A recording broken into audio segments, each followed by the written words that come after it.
بسم اللہ الرحمن الرحیم۔ سب سے بڑا دشمن اور اس کا علاج۔ ارشاد فرمایا کہ ہر شخص کو اپنی نفس کو بدمعاش نمبر 1 یقین کرنا چاہیے۔ اس کی دلیل یہ ہے کہ اپنی نفس کو آدمی جتنا خود جانتا ہے دوسرا نہیں جان سکتا۔ ہر شخص کو اپنی بدمعاشیوں کا علم ہے، اس لیے اپنے بالغ ہونے کے بعد اب تک اپنے اعمال کو سوچے تو خود یقین آ جائے گا کہ میرا نفس بدمعاش نمبر 1 ہے، اگرچہ لوگ اس کو تقدس مآبی کا لقب دے رہے ہوں اور حضرت والا دامت برکاتہم بھی کہہ رہے ہوں، مگر وہ اپنے دامت شرارت سمجھے۔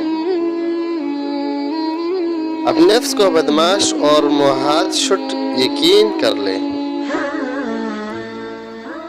ایک صاحب نے عرض کیا کہ اس کا علاج کیا ہے؟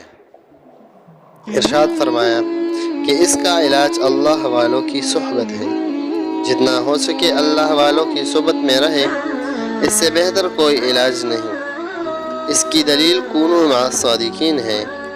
اللہ تعالیٰ فرما رہے ہیں کہ اگر تم اپنے بدمعاش نفس کو نیک اور متقی بنانا چاہتے ہو تو اللہ والوں کی صحبت میں رہ پڑو۔ اب سوال ہوتا ہے کہ اللہ والوں کی صحبت میں کتنا رہے؟